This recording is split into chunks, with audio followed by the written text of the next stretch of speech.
Welcome to the OFX podcast. I'm Dave Claxton. Along with me, as always, is the merciless Mademoiselle of mandatory meetings, Bethany McChesney. Beth, would you make meetings mandatory? Like from oh I'm not. you I'm not burying the lead. I'm going right at it today. yeah, I mean with the invention of Oh, your mic cut out. sorry, I moved it. There you go. You Yeah. said with the. With the invention of the internet and Zoom calls and the cell phone, being physically present at a meeting seems like a power trip.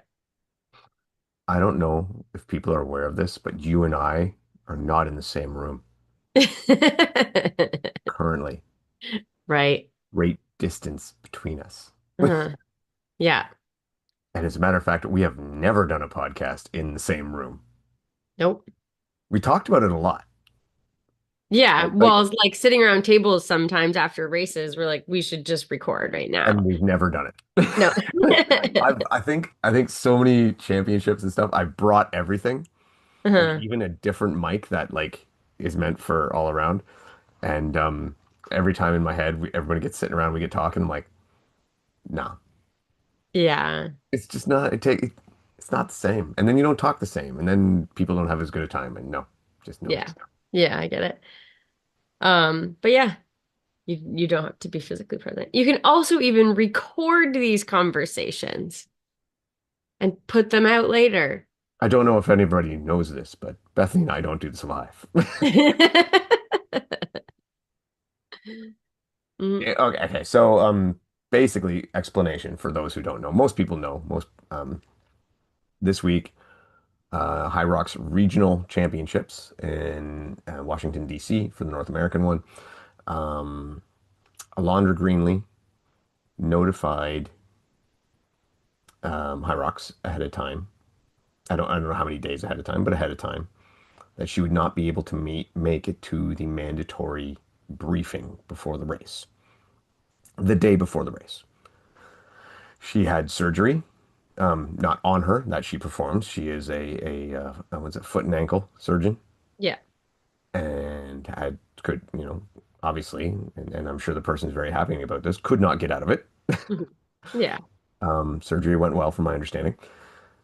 So she had to miss it. Because of that, Hyrox had said that these meetings are mandatory and she would not be permitted to race in the solo race. She was able to make the exact same meeting the next day prior to racing her solo race,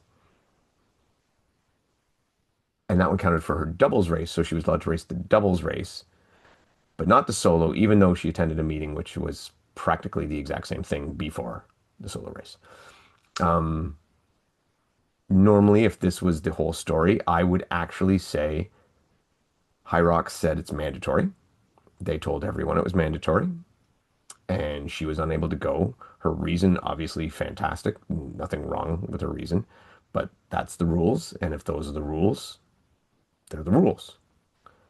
However, Ryan Kent, and again, not a slag at Ryan Kent. He does nothing wrong in this story. Mhm. He got held up, I think, on a connection in Denver. Was delayed, completely out of his control, just delayed flights for some reason. I think that happens a lot in Denver. I've been through twice and got screwed over to both times. Didn't say screwed over, but delayed both times. So he was unable to make the same meeting and was permitted to race. Um, Trying to figure out the why. Before I go any further, Beth, any why you can think of.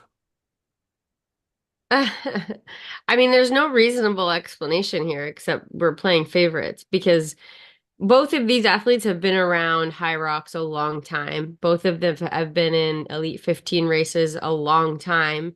They're not new. So if it was a situation where this was Alondra's first time lining up in a championship style race, it would make more sense to me. Mhm. Um, And, you know, Ryan, if Ryan Kent being the veteran in it that he is, okay, he can because he's kind of done this before. Alondra, you know, this is your first, but Alondra's been in the Elite 15 for years. So Been a world there is championship. no logical explanation to me. Yeah. So the only difference between these two scenarios is Londra informed them ahead of time, so intended not to be there, basically. So, whereas Kent intended to be there, but was held up by an unfortunate circumstance. That is literally the only difference in these two scenarios. Both communicated it as soon as they could. Mhm. Both were very upfront. Both athletes did nothing wrong. But that is the only difference between the two situations. Mhm. Um, the part of this situation that is really in my craw, and I think bothers a lot of people, other than just the foolish Alondra being very upset about it. She pleaded her case quite a lot and quite well. Alondra's a very smart woman, obviously, and knows how Mhm. to plead her case. Um, is that when asked for comment about it, Hyrox has responded with, "Nope, they're not saying anything about it." Yeah. And I'm going to say that in typical Hyrox fashion.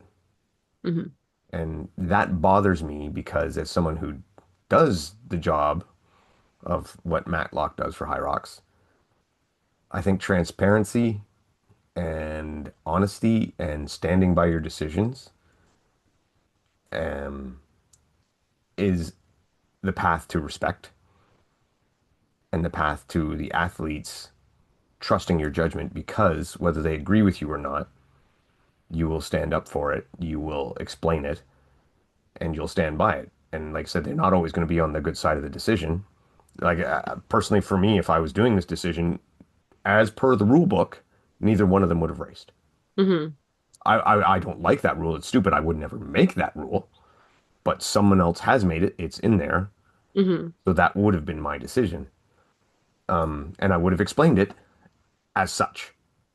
This is Hmm. the rule. We may not like it, but there it is. I have no means with which to override it. But Matlock and as such Hyrox don't play by that set of values, morality. I'm not sure what word you would use. Ethics. Thank you. Ethics is probably the right one. They just do it on a whim Yeah. or whatever they feel situation to situation, which has been proven in other situations. Yeah. So that's why it gets me. What I mean, I wonder. Like, I'm just going to see if you come to the conclusion that I figure you're going to come to. What's that? As to why he wouldn't say anything? That and as to the why they did it. Um, Because obviously there's one other glaring difference between the two situations. well, Ryan Kent's a North American champion. Well, actually, I wasn't going with that. I thought you'd go the sexism way. Well, I'm trying to not say it because I don't want to be the girl who's like, it's because he's a man the day after International Women's Day. Um, but yeah, I mean, I think they are showing some favoritism here, but like another explanation I would come to is that Ryan Kent has podiumed in some championship races. And then so maybe he deserves the opportunity. I don't think that that's fair either. I mean, there's no explanation that's fair, truthfully, but if I'm trying to make something up. But I think the fact that he's not saying anything shows more that he doesn't really have a good leg to stand on and he knows it and he's just going to make a fool of himself. Mhm. Yeah, and I mean that's the way I look at it, right? If you make a decision and you can't even explain it, much less defend it under scrutiny, but even explain it. Maybe, no, that's not even a good one. I was going to say maybe he's more afraid that of being beaten up by Ryan Kent, but I'd be pretty afraid of Alondra too. So, actually, it's funny. So I don't know if you watched Matt's story on it, but Alondra said, and this is public, this is on Matt's story, so I'm not telling tales out of school here. Um, Alondra said that Matlock told her she was being aggressive and he didn't like her tone. Oh my goodness. Now I'm gonna say this, and I said this on Matt Davis's podcast. I said I've had nothing but positive interaction with Alundra every time I've been with her, yet I am still scared the hell out of her. So I Yes. actually sympathize with Bella. If she's angry at me, I'd be scared. Yeah, yeah, I'm gonna hide behind a very big concrete wall. Yeah. Because she'll catch you too, so you can't run Yeah, away. you can't run away. You can't run away. So, Yeah. but yeah, yeah, I'm like, yeah. So I don't know if that intimidation that, and I think Kent is probably the softest, nicest guy in the world. I know, and that's why I'm Sorry, laughing about it soft, because soft I might be the wrong word. I'm not trying to be insulting there. I meant, oh no. sympathetic and kind. Yeah. Yeah. If we were like doing a snake draft and it was a fight situation, he might not be picked first. We'll just say No, that. probably not. Probably not. Yeah. Just for sheer nastiness. He does not have Yeah. the sheer nastiness. Yeah. So Yeah. it But yeah, I mean that's jokes. That's not why, but I think that's also super disrespectful to say to her. Like she's an athlete who obviously has committed her weekend and money and time and she's busy and then to say I don't like your tone. it's very She has the condescending. right to be upset. It's condescending. It's It condescending. is super condescending. Yeah. And I'm more yeah. offended that he said that than anything. And again, this is Alondra's story. He has not told his side of the story. He has decided not to tell his side of the story. So that's all we have to go on, Hmm. right? Um, it it's just another fucking black eye. Hmm. Again and again and again and again in this same area. And it just Yeah. like and transparency is just so important. If you have and because I said this amounts to a suspension, right? She's basically was suspended for a race. Yeah. Any sports league makes an announcement and explains their suspensions, Yeah. Like right? they started doing it in the NHL. Yeah, Mhm. yeah. Like it, and there's With you know Steve there's Eiserman, he'd give this long talk after. yeah, and there's usually a bit of a Q and A on it, Yeah. right? Like how does this compare to previous suspensions or whatever, right? Like, Yeah. but this is something that they've shown time and time again that they will not explain, they Mm. will not interact, and they're just gonna yeah, we're this is us, we're just on our way. Which sounds like a bit of a dictatorship. We're gonna do what we want and we don't want to be questioned about it. Yeah, yeah, and it's very annoying. Yeah. It's I think long term this really hurts the sport. And Hmm. not this one isolated incident, maybe, but the fact that it's a pattern. It's a Yeah. policy. And the fact that it does that, it's gonna hurt the sport. And that really pisses me off because I don't want that. I want this sport to be great. Hmm. Hmm. And I just, you know, maybe it's time for a change. Yeah. I think so. You know, and I hate to say that because I do not know this man personally. He may Hmm. be a great guy. He may be an excellent family man. He would be a great father, great provider. I don't know. He could be a patron saint, but I do not like the way that he does this job. Hmm. And, so I hopefully that doesn't come across too bad. So yeah, that was the big start of the weekend. Yeah. Then we had individual races. You want to talk about actual races? I mean, yeah, we can get into it a little bit. All right, I'll pull up the results here. So this was the top 15 North American racers, so Canada and US. We did a And show Mexico. in Mexico, yeah. There just was nobody from Mexico. We didn't, yeah, get any in it, but we had a really exciting group of Canadian men, Oh yeah. and it was Let, really let, awesome to see. let's start from the bottom, which because for some reason everybody's doubled up, there's 2 pages here. Oh, yeah, it's not on mine, but All right, well you can go also. okay. So 15th, Ryan Douglas. So Ryan Douglas, our Canadian boy from Ontario, he did have a bit of a medical issue during it. He overheated. He needed medical attention during wall balls. So he was, this is not a like a performance here that would be a normal one for him. He has run, I think, a 56 already this year. So his wall balls were 8 minutes. So something happened during it. And so he did have a bit of an issue here. And I want to say too, recently I've actually gotten started getting to know Ryan. I didn't realize this. Ryan lives like 15 minutes from here. Oh, yeah, yeah. Yeah, I was not aware of that. So we've been chatting. Ryan's going to be on the show very soon. He actually listens to the show. So Okay. Awesome. good stuff. So we'll have Mhm. him on soon. And yeah, you are absolutely right. This is not an atypical performance for him. No. But I mean that happens in racing too. So Yep. 14th we had Dawson Miller who did race later in doubles. And Uh again, this not a typical race for Dawson Miller either. mhm. He's No. usually like a 57 kind of guy. Yeah. And Ryan Kent, we haven't seen Ryan Kent racing a ton solo lately, so it was kind of we weren't sure where he was going to be at. So he was 13th, 59.41. Isaac Sanderson, 59.03, also not his best, but then Josh Ward, Jack Driscoll, Ryan Callahan, Rich Ryan, Stephen Pelkifer had an amazing race, 56.28, a PB for him. Gabriel Heck, Colin Stiefer, who was very, very close to that third place position there with, and then Grayson Kilgore, only 3 seconds separate. No, sorry, I should probably be wearing my glasses. That's a 55 and a 56. I keep thinking if I have to read something, I should probably put them on. Frederick Dubé, Awesome rounded out. race out of Frederick Dubé. What's that? Awesome race out of Frederick Dubé. Yeah. So our Canadian, another Quebecois. 54.53, Dylan Scott 54.39, and Cole Learn with 53.37. Definitely a career highlight for him so far.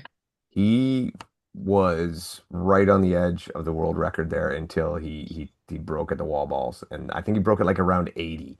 Hmm. And he looked so smooth through that whole race, Hmm. like very deliberate and everything. I think he went.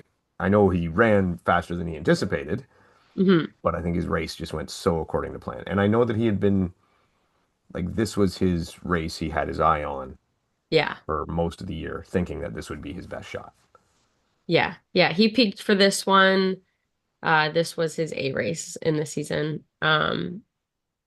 Yeah, and Dylan, not a bad race for Dylan, but No. still a good minute and a bit off of what he has run. Now you take out Dylan had a very rough sled pull. Yes. Like I'll look that up, and I will say that it did seem like those first couple of lanes on the sled pull were moving a little on the slow side. They don't have the splits here, of course. Well, You got them on I yours? I have it. Yeah. So, well, his pull was a 3:37. So he had the slowest sled pull of the group. Yeah. Yeah. And that's what I mean. Like it was, and he had that first and then I also know that in the women's race as well, like Lauren, not noted for great sled pulls, but Vivian normally a little better on those sled pulls. She didn't have like well, I'll go with that more with the women's race. I just noticed that that first couple lanes did not seem to move that great. Uh, well, I know Dylan said that they very purposely didn't go into the sled pull in first in their doubles race. Well, there you go. To not end up in that lane. So, Well, Dylan's a smart man. yeah. Yeah, fool me once kind of thing. You're not gonna get him twice. Yeah. So, but I did, and we went by it kind of quick. Rich Ryan Mhm. looked like he was trying a bit of a different thing here. Looked again like he went out a little hotter in the beginning, maybe trying to just go for that win rather than time. And I mean, understandably, right? He already had his qual. It's kind of a checker wrecker race for him, so he did things a little bit different. Hmm. Gabe Heck coming in sixth. I don't think they mentioned him once on the broadcast. No, Like I, I yeah. kind of forgot Gabe was even in the race. Hmm. Yeah, good. And Grayson, again, Grayson with a 55, I'd say that was not a bad race for Grayson. But Yeah, I mean, I think that's probably a PB for him. it's probably pretty close, yeah. Hmm. I don't think he's ever gone sub 55. I could be wrong, but I don't think so. Hmm. And then Frederick Dubé with a massive PR Yeah. and looking like a guy with a hell of a lot of potential. Yeah, and we mentioned this before. So he comes from the CrossFit background, and So his running has so much room for improvement. And I think that's what we're seeing now with this type of performance here is that the running has really caught back up. So his running total was the third fastest of the group, which that's a I w- um pretty good trajectory there. I would have lost money on that bet. I Yeah. would not have bet Frederick Dubé to have the third best run out there. Mhm. So very interesting. Great stuff. So should we talk about the controversy in this race? Okay, what was the controversy? So, I believe it was going into the farmer's carry. Cole doused himself quick cool with water. Took Oh, a cup of water off the hydration station, uh-huh. drank half of it, dumped the rest on his chest. Oh, And that is against the rules. yeah. It is. It's supposed to be a 2-minute penalty, but was Was not it called on the live feed? right in the front. Yeah. Oh. He was leading the race at the time. Mm. So this is, and again, Cole's a friend. I've been working out with Cole this winter, so I'm not again not saying anything that I don't say to him because I don't. One, it's another one of these kind of.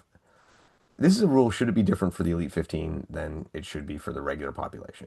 And that's the question. The first question I'll ask, like, what do you think? Do you think this one should apply? And even when we go back to Joanna with the chalk, should these rules that are meant for the general public be applied to the Elite 15 races? Because mostly they're for housekeeping. Yeah.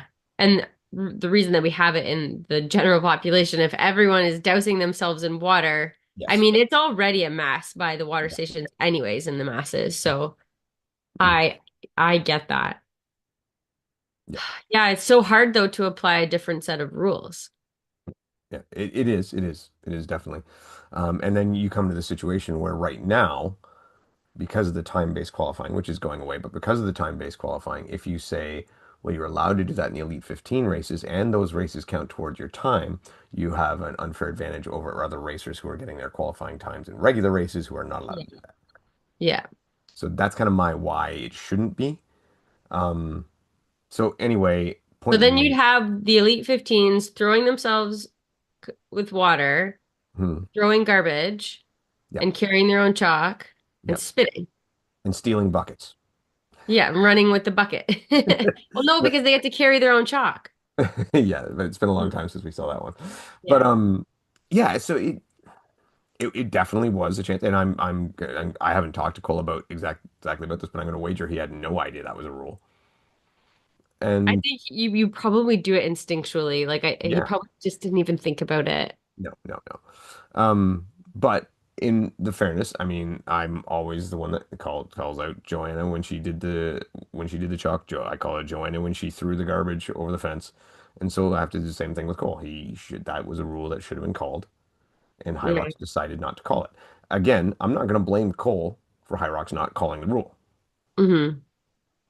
But I am going to blame Hyrox for, I mean, again, a lack of, causing confusion through these athletes. Like, okay, am I going to get called for stuff? Am I not? Yeah. What's going on here? And that, again, it's part of that repetitive pattern Hmm. where we Yeah. have having these great races, and they get these black marks on these black eyes. And trust me, Hmm. I I don't want Cole to get hit with that penalty. I would be devastated for him. Yeah. But there it is.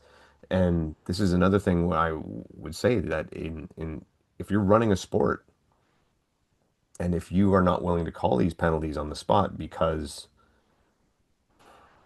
you don't think it's fair, that means you've not made the rule book correctly and you need to fix the rule book, or Hmm. you're not the person for the job. Hmm. Because to do this job, you have to disappoint people very much sometimes. And Hmm. it's not easy to do, it's hard to do, but that's what the job is, and that's the way you maintain integrity and fairness. Yeah. So, again, another thing. I mean, as a fan and a friend, I'm happy they missed it. Yeah. What? Well, these should be the things though too that they go over in this mandatory meeting. Hmm. The Which little Cole was that? things, right? Which we know he was there. That's right. He was there. Yeah. So it's something that should be mentioned. Look, you will get these penalties if you do these things. We can't treat you any differently than Hmm. the masses. So don't do it. So anyway, that aside, um, and I'll say this back to Joanna too. Both Joanna and Cole deserve to win the races where these things happened. Hmm. Ran the races they did. The things they did really had almost no effect on them. Um, but it is definitely a Hyrox problem, and I'm sure. I mean, neither one of them are going to make the same mistakes ever again. So I mean, you say it would have no effect on them. Yes, but what if Ryan Douglas could have dumped water on his head when he was yeah, overheating? yeah, you're right. It maybe it wasn't effect that the fact that it probably didn't have an effect on Cole, but being able to do it might have had a positive effect on somebody else. Right. Yeah, yeah. So and that's why rules are there, right? So you're absolutely right. Yeah. Hmm. Yeah. All right. We'll go to the women. Okay. All right. Now, for easy answers of the day, who won the first 1K? Well, I did see Vivian ahead of Lauren for a tiny bit. Vivian's awesome. Yeah. So It you was know, yeah, it was obvious she had a different strategy, yeah, which I was think she was playing around. She was trying some new stuff. yeah, and I think her running doubles with Lauren has helped her confidence to know I can hang with Lauren a little bit here. So, and maybe it's also helped her realize that there is another level of suffering that she can handle. So, yeah, we saw a bit of a different Viv approach actually in this race, which was really exciting to see. Vivian has come so far in her running since starting this sport. You remember back, I'm gonna say like 2, 3 years ago when it was like, hey, people didn't talk about her that much, and we're like, Vivian Tafuto is good now, but next year she's gonna be better.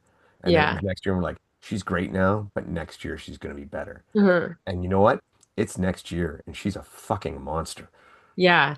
Well, it's and running takes time to develop. And Viv is now a couple solid years of really good run training and the volume and a good coach, and we're seeing it now. She had a swimming background, so not a running background like some people in the field. And yeah, even like her stride looks better and it looks so smooth and she just looked really comfortable in that pace. So I was so excited when I saw her go out with Lauren. But yes, Lauren did win the first K. And Lauren has almost never won the first K, even when she's pregnant. So Did she did she win that first? I think she may have won that first K when she was. I know I she know went out. she was She out went front out for a first. little bit. Yeah. Yeah, she went out first. But all right. So anyway, hey, segue. Speaking of pregnant, Rachel Legacy Hmm. placed 15th with a 75.09, but was 7.5 months pregnant Yes. and out there throwing down. So here's the question, and I'm only Guys, putting that's a good time. that's a great time. Great time. Yeah. So here's my question, and we asked this back with Lauren, so it's only fair that we ask it again. And it's a stupid question, but I'm going to ask it anyway. Not that I'm leading the witness here. Should she have not participated in the race and let somebody else have the spot, or is she within her rights to do the race and show what a healthy pregnant woman can do? Yeah, I do. I was actually thinking about this during the race because I know there were potential substitute people that still had all the swag and stuff who were there ready to jump in like Janelle Teal who would have been the next roll down. Yeah, So I'm like, I wonder how she's feeling about it. And I don't know, I didn't ask her, but where like we know Rachel Legacy was not taking one of those qualifying spots. yeah, So then are we are we taking the opportunity away from someone else? Now, realistically and on paper, a roll down that was ranked 17th or 18th is also much less likely, unless all the stars align and they have the best race ever. They're also probably not taking that spot either. So at the same time, I like that Rachel Legacy did this because again, I do think showing women that, the pregnant body is very capable and, this, as far as her and her doctor are concerned, this was safe. And I think it's pretty awesome that she did this. But I do see the argument too that did we take an opportunity away from someone that could have? But I mean, Rachel's not injured, she's not sick, she's just pregnant. So line up. Well, she's got a bit of a parasite. Dave, that is Definition wise, it's pretty close. I don't think that's I horrible. didn't say it wasn't horrible. I said it was accurate. So if we look at, and like you said, Janelle Teal being the next one, probably, I think it was Janelle was the next one in line. Went down Mhm. there, did the photo shoot, got the swags, took, you know, some awesome gear, and we can put out there that Janelle would have represented another breakthrough with the Elite 15, and Yeah, I think she would have probably been the first black woman to run in the Elite 15 in Hyrox. I think so. Yeah, I think And so. then, and we know Janelle is probably in that normally, I'm going to say that 66 to 68 kind of realm. Yeah. Yes, maybe sometimes a little bit faster, maybe sometimes a little bit slower. Mhm. So she probably would not have been a podium threat either, Yeah. but she would have represented something very good for women as well. Yeah. Um, but to me, what it comes down to is Rachel Legacy earned that spot as Hmm. per the rules. Hmm. And as per the rules, it doesn't say, like you say, she earned that spot. That spot was hers. Maybe this is the only time she ever gets to run it. Yeah. And regardless of whether she's pregnant or not, that was her spot, and she should not feel Yeah. obligated to give it up, no matter what the situation is. Yeah. So I'm glad And I she. mean, it is kind of like if someone's injured and just- should they be lining up, Mhm. knowing that they're not going to perform at their best? Like no one ever says that to someone Mhm. who's lining up and they haven't been able to run for, and they've had this and that, or they're dealing with an injury, which I mean, some of these people in this race probably were. So, but no one's saying, well, maybe you shouldn't have lined up because you knew you weren't going to Yeah. run your best. Yeah. So I think we're both in agreement. I think, like I said, I was happy she ran it. I think it's great. I think she was within her rights. I think it was the right thing for her to do, and I think she's an amazing athlete, obviously. And Mhm. as we'll talk about later, she ran the double. And they were not last No, in they the, ran well. I think her being able to take little breaks really made a big difference. yeah. Right, but we'll Yeah. get to that after. So spend a lot of time talking about 15th. In 14th, we'll probably spend a lot of time talking about too. Go for it, Beth. In 14th place was Lindsay Bessigato from London, Ontario. Also her first appearance in an Elite 15 type of race. The youngest in the field as well, still quite new to the sport, I would say. Um, yeah, so this was not a PB for her. She has run a 105, but she's not also not too far off. So a great experience for her to just be in it and to really show herself that she does belong here. And she was in the mix, she was there. She's 5 seconds out of 13th. This last grouping of girls here were all really close together and, a couple wall balls this way or that, and she could have been 12th. So she deserved to be there, and I think it was really good for her to just line up with those women and know that she can hang with them. And Lindsay again comes from a CrossFit background, so running is newer to her from a training perspective as a focus.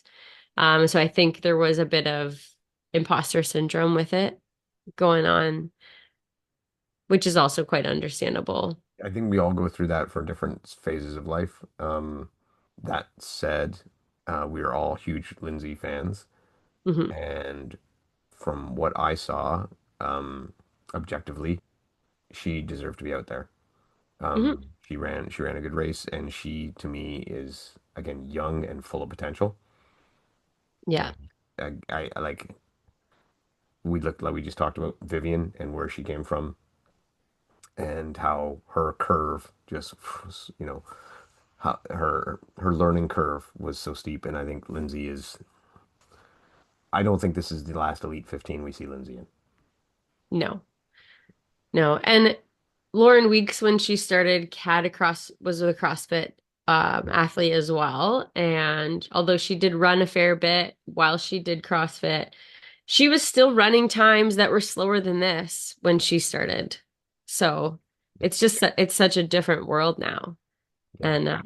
And, we have girls coming in who had such an extensive, and not girls, guys too, who had such an extensive running background. And it is a little bit more running focused now than it used to be with the changing of sleds. So it's, yeah, I think the sky's the limit for someone like Lindsay. So, huge potential, but I know it wasn't necessarily the race that she dreamed it would be, but I think she has nothing to be disappointed about at all. And as I told her, and we'll say it publicly, so proud of her. I mean, Yeah. she's just a great young person, and I, you know, sky's the limit for her. All right. Leanne Gerard, I'll be honest, did not know a lot about Leanne before this, and I think we'll probably talk about her a little bit more in the doubles, if Hmm. I'm not mistaken. But Yeah. So she's a Squamish girl. yeah, yeah, BC girl out with Allison Ty, Hmm. and again, I'm gonna say this is probably not quite her best race, but still her first Elite 15, getting out there, getting her feet wet, Hmm. happy to be part of it, and just look good out there. We won't go through everybody like this. Well, maybe we will. All right. Kelsey Hockliner.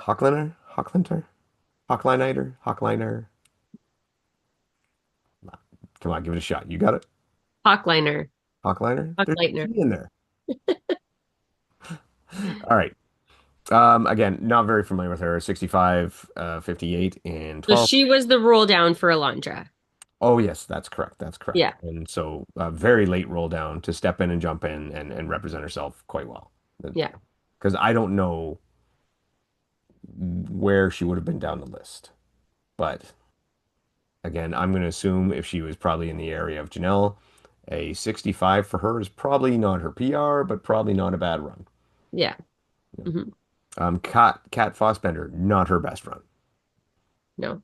No, I think Kat was one of the ones that um, we thought would be up there with Morgan. Yeah. They Yeah. I traded think him. there were people that were definitely casting their votes as the potential to get into the Elite 15 for Worlds. Yeah, I mean, we've seen Kat many times at different events, and she is fast and she is strong. And I think maybe she just it just wasn't her day, or maybe needs a little more consistency in some of her pacing or something like that. But just she's an absolute badass. And Yeah. 11th is not a spot for her. I do not expect we will see her in 11th very often. Hmm. And you never know, she may end up popping in and getting another chance, Yep. another major. In 10th, Amy Bevilacqua, back on the course and running a 64, not a PR by any stretch of the imagination for her, but I saw her put up a story later and she seemed so happy. And one of the highlights of the race for me was when Lauren was lapping her and Amy started waving at the camera like she was beside a celebrity. It was hilarious. Well, she's got all five of her kids watching. She is just, she is like one of those salty little people, hilarious. So much fun.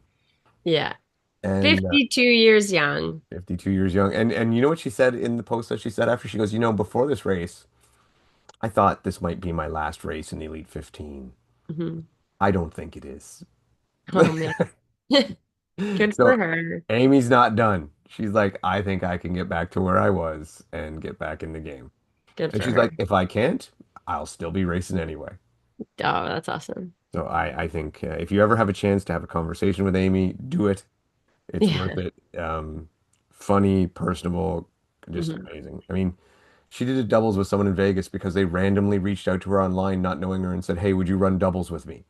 Yeah. Well, because he was 50. Yeah, he's 50, so they set the record for the Yeah. over 50. And I'm like, "Who are you running with?" Because I asked her, "Who are you running with?" She's like, "I don't really know." Like, okay, have fun. So great. Okay, Lauren Houston. Again, not really familiar with her. Other than we needed another Lauren. Yeah, it's a good name. Yeah. So number runs 64.14. Tara Jackson, very familiar with her. Hmm. 64, not Tara's best, but not horrible by Tara standard. I know that she's usually like a 63 something, would have liked to be in the 62s for this race. Hmm. So maybe not the performance she wanted, but not a bad outing Hmm. for her. She's, I believe, working with the hybrid engine now, so maybe we'll be seeing some changes in the way she performs or the way she works out, just Hmm. how things in the future. Lauren Griffith, 63.54. Yeah, it's good I'm for just her. happy to see Lauren out there and healthy, Yeah. because we Mhm. know she had some struggles earlier in the year. Her out there healthy and racing quite well. That's that's good to see. Um, Audrey Skiver. I'm not very familiar with her. Are you familiar with her? So I'm not, but I she was an interesting racer in that she smashed stations.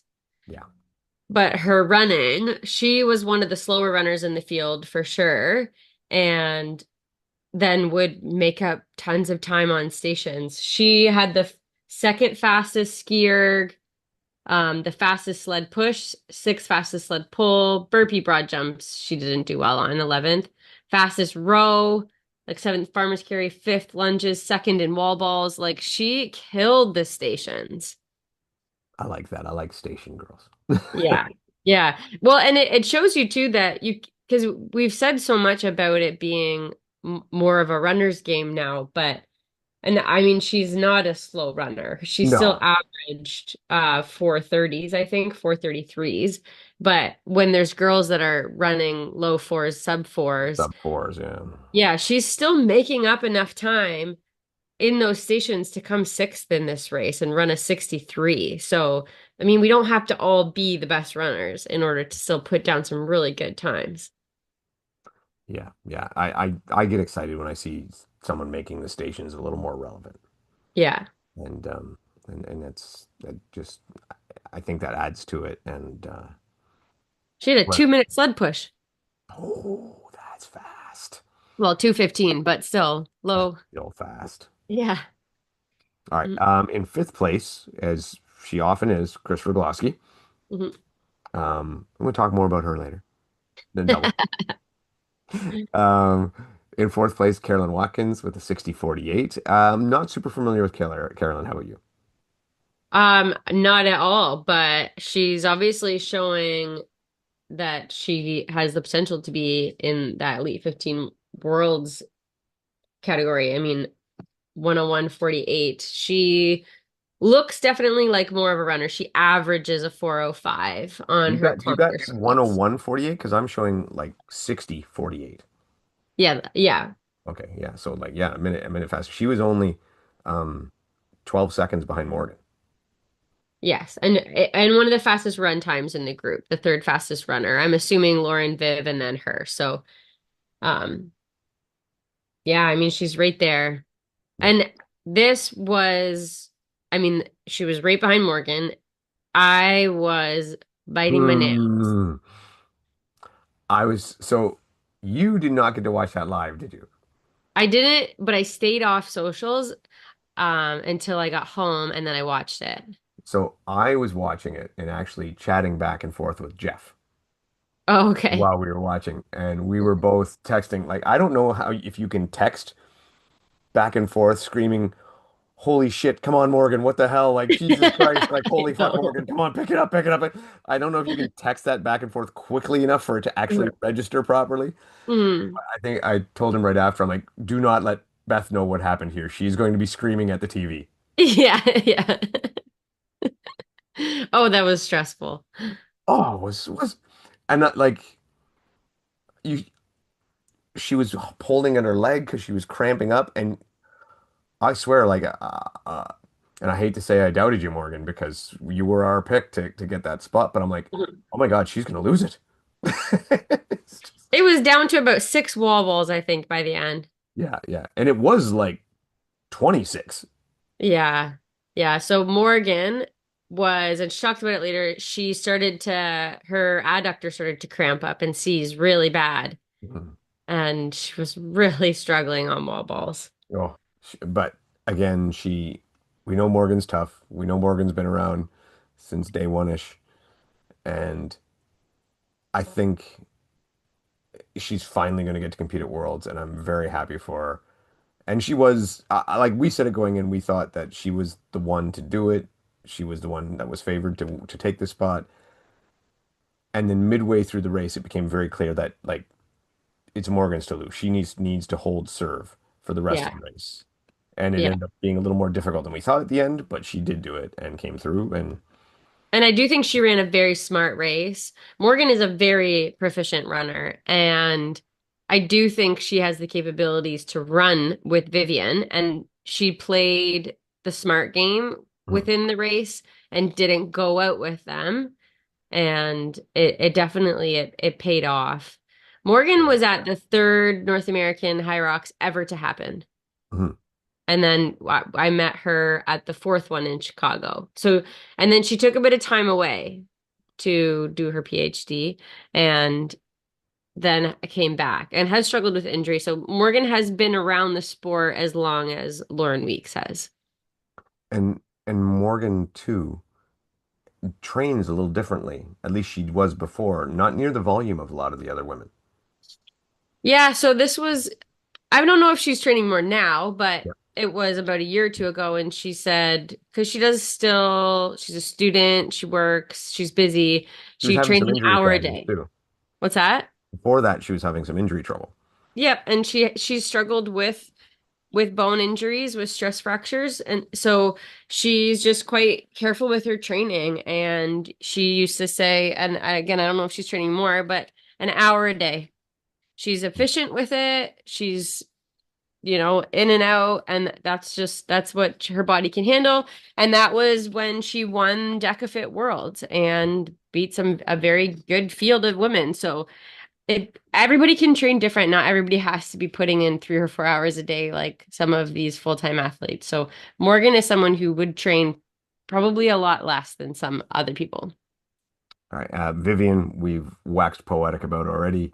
In there with a 59:06, which is not a PR, but it's pretty close. And if she can get pretty close to a PR while she's tinkering with strategies, that is just showing Yeah. how good she really is. Mhm. Um, and then in first, Lauren Weeks, um, doing Lauren Weeks things. Like just, Yeah. just, just a monster. Um, there's what can you say about Lauren that hasn't been said? And like she's just, she is the goat Yeah. and the nicest person in the world. Like it's just, Hmm. she's absolutely amazing. Yeah, I did think she was coming pretty close again to the world record. She looked, I thought, and it's funny because I actually talked to Anthony about this a bit. I thought Lauren looked really good on the sleds, like because this is something that she's been addressing. Hmm. So her sled push, where Vivian made up some ground there, and the thought process to me, and actually I was believe again I was texting with Heather White during the race. Viv made up a lot of ground on the push, Yeah. and then they kind of came out of the push together, and Lauren pulled away a little bit on the run, and then we thought, okay, here on the pull, Viv will pass her on the pull, and then they'll sort it out from there. Hmm. And Viv couldn't get away from her. Lauren held on the pull. Hmm. And to my surprise, Anthony told me that it was not actually a great pull time for her. So, I mean, again, she was in that first lane, which we saw might not have been the best lane. Hmm. And but the fact that she held Vivian off there, I thought was super impressive, and I thought that, you know, that was absolutely amazing. And did she set another record? No, no, no, not this time. Set the record in the teams. Sorry. Hmm. So yeah, so Lauren with another one. All right, let's go to the teams. Where are we going? Oh my God, there's so many categories. This was a long event. Looking for the elite doubles fifth. There we go. Holy smokes. All right. Well, we get to stay on one page this time. We'll stay with the women because we're with them. All right. This did, and this is something that's happening. Okay, this did get quite a bit of a roll down. Yes. Um, and this to me concerns me because next year, well, I mean, this race, we obviously both had to be North American. A lot of these teams couldn't have competed together next year because they're Canadians and Americans mixed together. And I just think Yeah. it's going to be Well, I harder. think just one. Well, you had Maria and Tara Yeah. and Lillian and Brittany McCall. Oh, okay. So there's two teams. Yeah, yeah. So at least two teams there that were like that.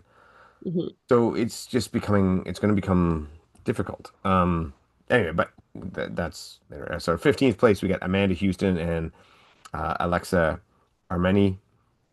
In 14th place, Megan Lindsay and Taylor Nyquist. And 13th, JC Karras and Marissa Palmer. 12th, Zoe Verkecki and Claire Haynes. In 11th, Rachel Legacy and Haley Ken Kenchuk. Sorry, Claire Haynes is Canadian as well. That's right. You're right. You're right. Claire Haynes Yeah. is Canadian as well. So there's another Canadian American team. So three of the teams would not be eligible for next year.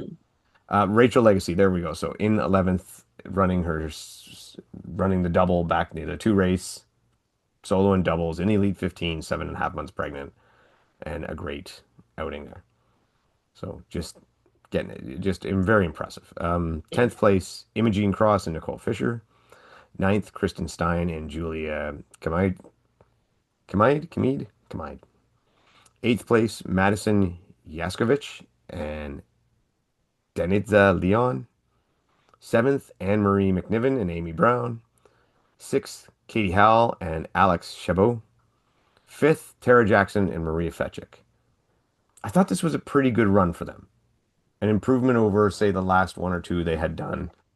Mhm. Um, I had thought maybe they might get up there for that spot, but I guess it just was not in the cards for them that day, but still had a pretty good race. Um, Brittany McCall and Leanne Gerard. This I did not see coming, Mhm. them fighting for that spot. And I don't know if you watched it at the end, but that was the happiest fourth place I've ever seen. Did you see them celebrating after? No. Leanne was jumping up and down, and it was it was a heck of a celebration. They were very, very happy with fourth place, which is odd because they're the first team to miss out on the qual spot, Yeah. Yeah. and nobody likes finishing fourth just off the podium, and they were ecstatic.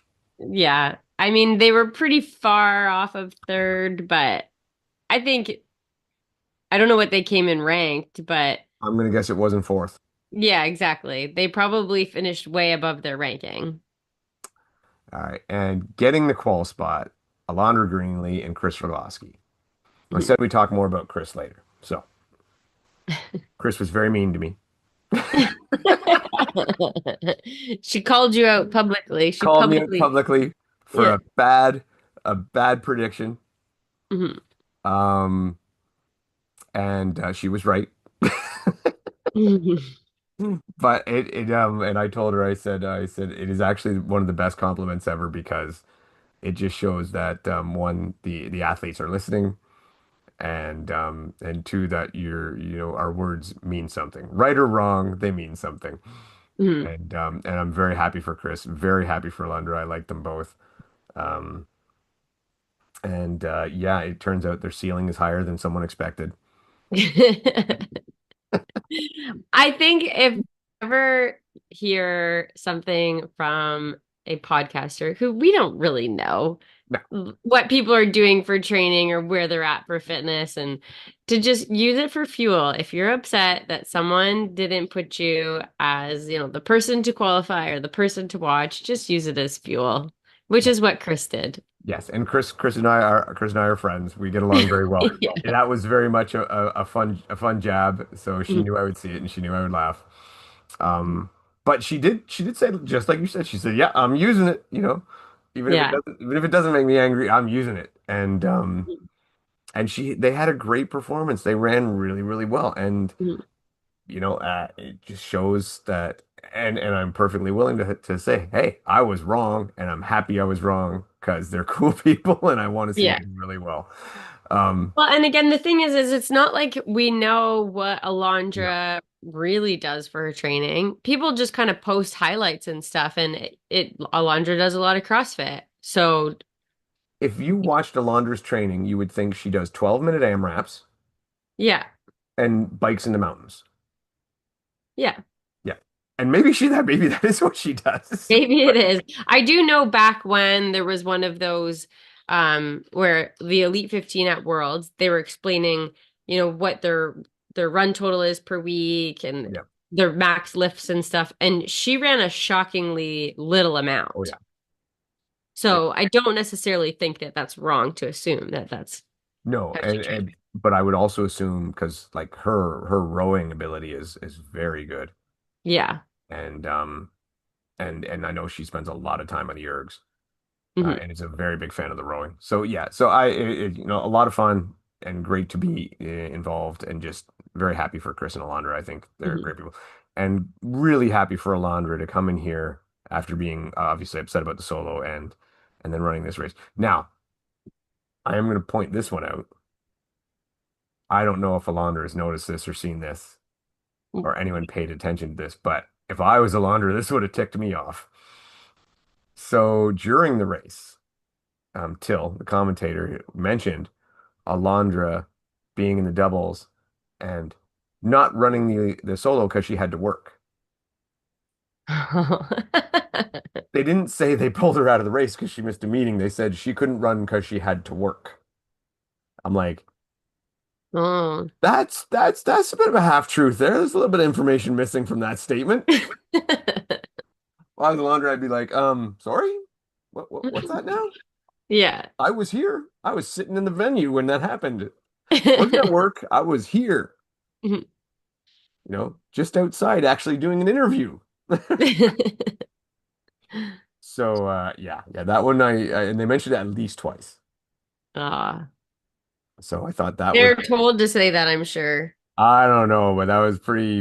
I don't know if they were told to or if that was the information they were given and that's what Yeah, they at the said. very least, that was the information they were given. But that one cuts deep. So I'm happy that Alondra got to do a bit of a hey, remember who the fuck I am. Yeah. All right. In second place, Morgan Schultz and Catherine Fassbender. I'm going to say the least surprising position of the day in any race. Yeah. Just they're great. They run well together. They train together. Mhm. Um, I think I think they're going to be faster. When you think about worlds, I mean, obviously think about Vivian and Lauren. You think about Jess Petro and Joanna, but that third spot is a little more open. And Morgan and Kat and Chris and Alondra Mhm. could be in that fight. Yeah. Um, so yeah, I'm very excited for these double races at World. Mhm. And even though I don't think we had quite the intensity in this race that I would have liked to have had, I still enjoy watching the doubles more because I love watching that strategy Mhm. and the teamwork and all that. Right. And then Lauren and Viv um setting Sub another record. 53. Yeah. Yeah, yeah.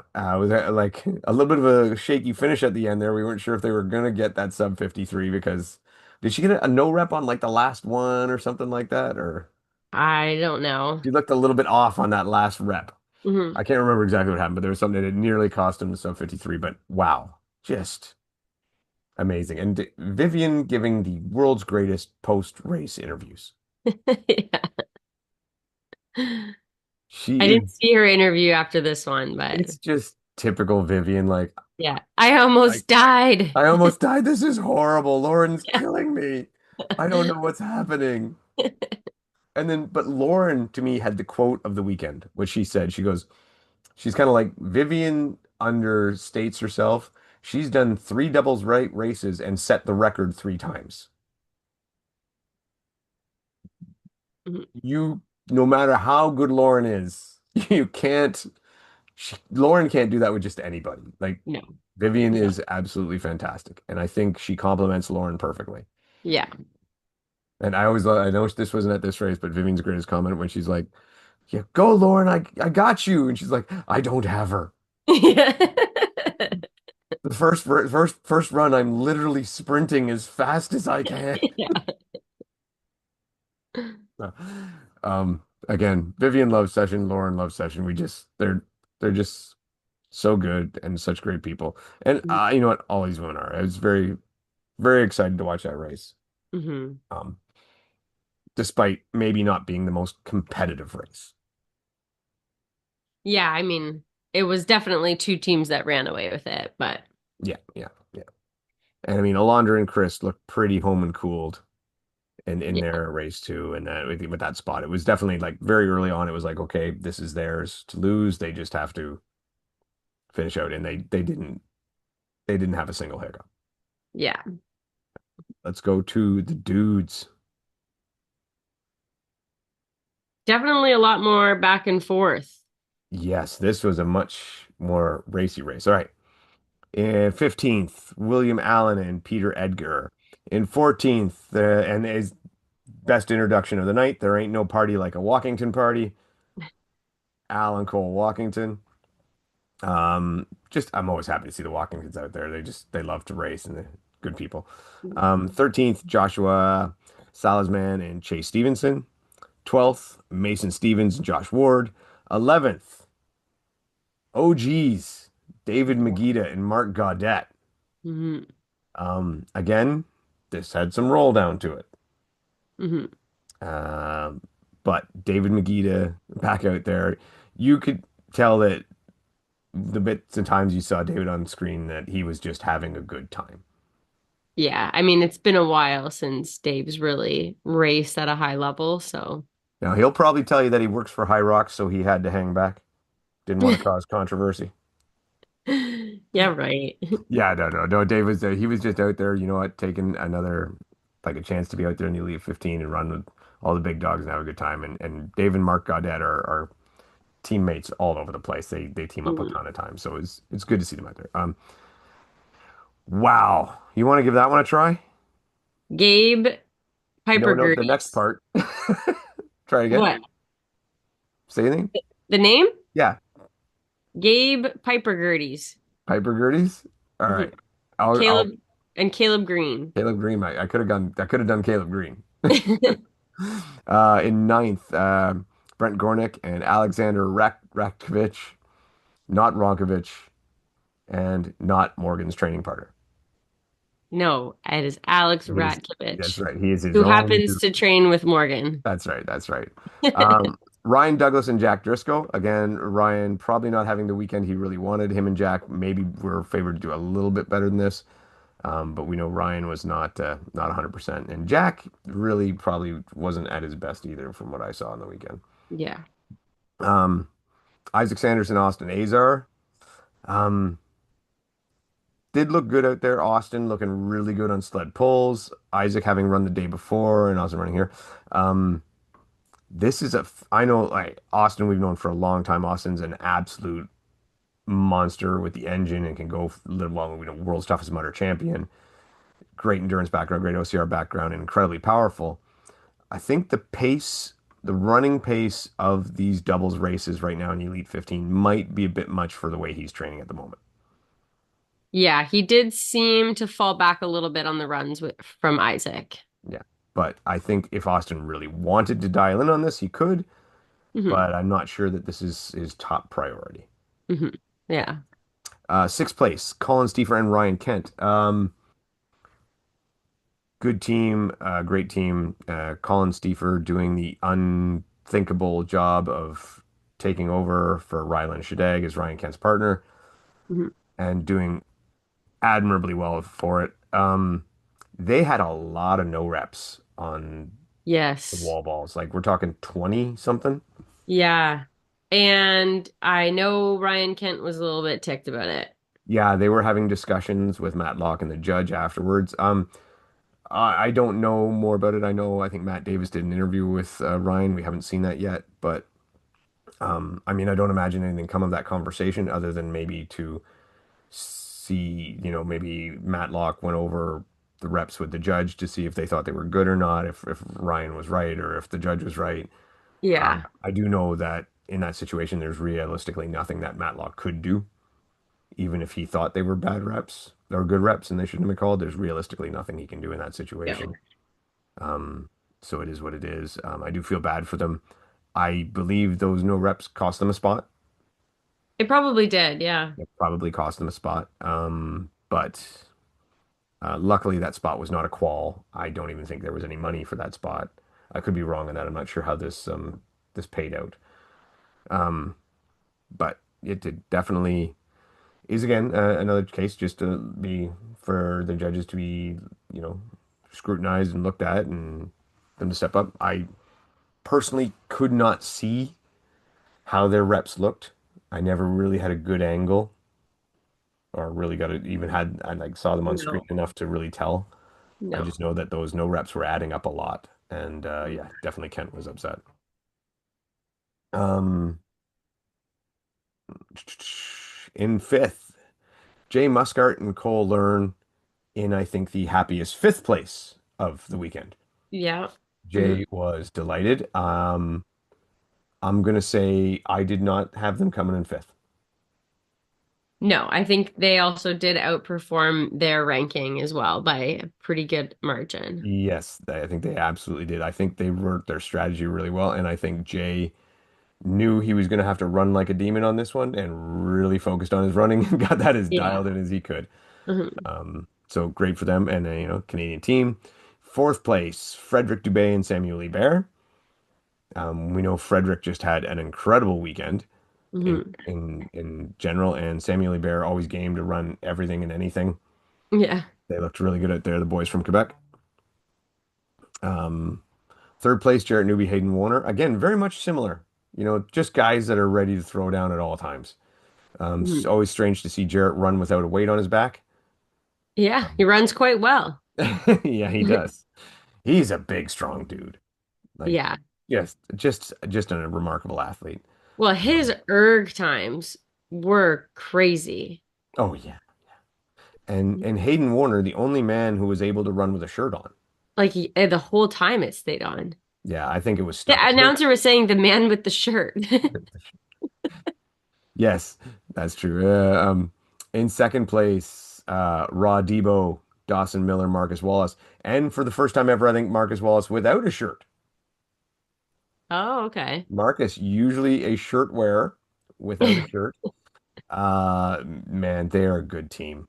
Yeah, they are. Yeah. I mean, I have so much respect for them. The fact that they are the team together. They're the ride or die teammates, and I really respect that. And Hmm.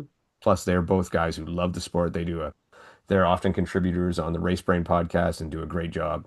Very Hmm. smart, very dialed into the sport. Really good guys. And then Dylan Scott and Stephen Pelkafor with the win. Um, Stephen Pelkafor is making a case to not just be called Dylan Scott's partner. Yes. He ran remarkably well, Hmm. and I think really made a name for himself this weekend. And I think Hmm. that those two they have a good shot at a podium at Worlds. Hmm. And Yeah, and Steven looked quite comfortable running with Dylan.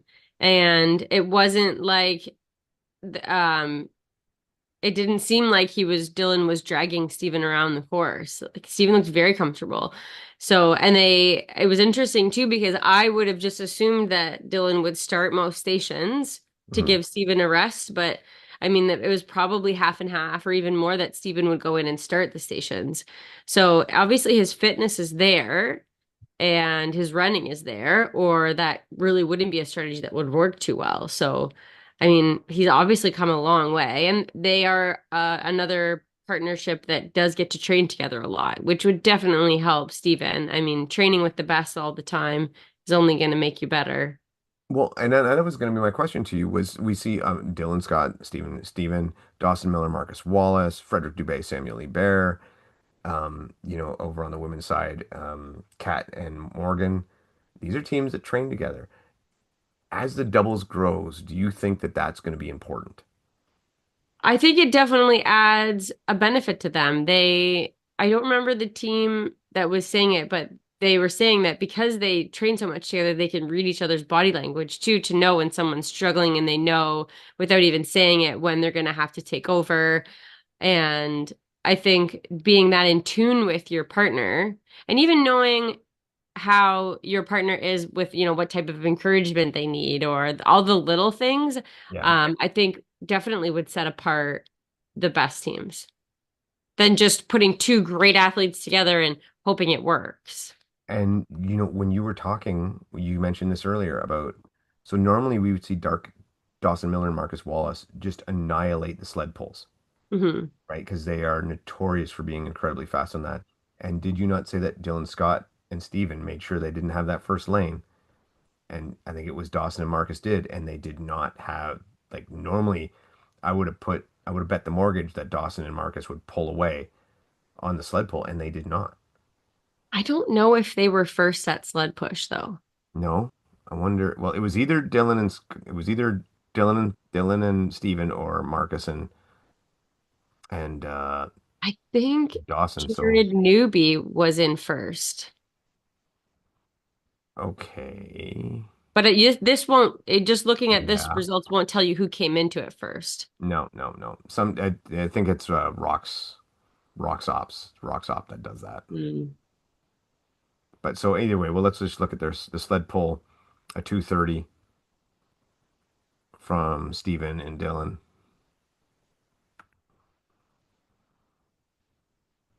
and a 228. That is not, you know, not what I would expect out of those two. What about Jarrett and Hayden? Sled pull 231. 231, all this about the same. Yeah, yeah. So interesting. Very good race. Very exciting. Much more close and tight than we saw in the women's. A lot of Yeah. jockeying, but no controversy in either of these races, and that made me very happy. Yeah. Other than say, the bad reps for maybe Kent and Colin, but Yeah. say that's a lesser controversy. Um, you know, Hmm. so put a good end to the weekend, Hmm. and that is DC. Next one up is what? Is it Glasgow or London? Or I can't remember where the next major is, I don't know. but it ain't here. No. Um, Next up is Ethics, I believe, for big races. yeah, yeah. So yeah, I haven't told too many people that. I'll be down in Miami, not this weekend, but next for Ethics.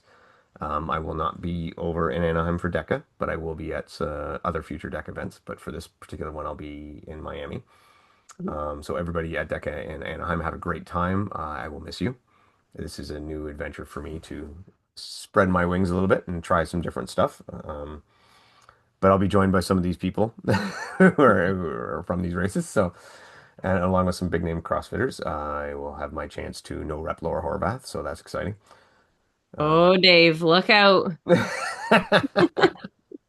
I'd be a lot more worried about no repping Daniel Brandon. She can get pretty mean. Yeah. So it's that's very exciting. Both Ryan and I will Just be don't there. tell them that you don't like their tone. No, I don't believe that phrase is in my vocabulary. No. And I've been married 3 times. I understand that there are phrases we don't say to women. I might be a slow learner, but I do learn. Yeah. So Man. yeah, yeah. It was it's going to be very exciting. We're really looking forward to it. A whole new chapter. Yeah. Um, Yeah. you got any sales and fails this week? Oh, I don't really. I I have one sale. I am back in the campground. Uh-huh. I'm very excited. Dave's in the trailer park. Back in the trailer park, back being trailer trash, doing Mhm. what I do best. And so that's very exciting. We love it here, and it's nice. It was a great winter up in Sawal Beach. Got to do so much awesome training at Cole Learns Gym. and getting to know him better, that was worth it in itself. And now we're back down here, so back training probably more a lot more a farm girl now, and lots of stuff coming up, so much stuff coming up, Yeah. really busy. Hmm. So that, and then my one fail, and this actually happened to Rye. All right, so we came down here for um, good Lord, what event was it? For the Hyrox Strong in Kitchener at Dune F45. So we had to bring both vehicles because I was staying down here and Rye was going back with the van. So the van needed an oil change, so she goes and takes it to a quick oil change place in Georgetown, and they tell her you need a coolant flush. So they do the coolant flush. It was minus 13. Something went wrong. She drove 3 hours in minus 13 with no heat in the van. And then when she got there, obviously called back. So I mean they did something wrong, whatever. And it was pretty rough. So even though that was a bit of a fail because they screwed it up, I'm going to give them kudos because they also fixed it, no charge, were super apologetic, and gave incredible customer service. So um, good for them. Not everybody can seem to admit a mistake and go through it. So it's a bit of ends up being a bit of both. Yeah. I But do have I do have a sale all right, actually. what do you got? What do you got? Not a fail. So both of my kids won their round in hockey, the playoff round. So my son's team moves on to round two. And my daughter goes into it's different systems, Yeah, but they do quarterfinals on Wednesday. So my kids' teams are doing awesome and it's exciting. that is really But cool. with the time change and a really intense, my son's game last night, which was if they won it, then it was the series was done. It went into 10 minutes overtime, seven shooters deep for shootouts, and it Wow. was a very late night for me. So this Monday morning and with the time change, I was not feeling good. I did not notice the time change. Like not Oh. to the point that I didn't like I just like, oh, it didn't affect me. No, I didn't know it happened. Oh. Well, Sunday morning, I was so confused why it was so dark when I got up to go for a long run. I just didn't realize it happened. I was like, they're like, how's the time change? I'm like, what? What are you talking about? Oh, it affected me. Oh no, it didn't. Hmm.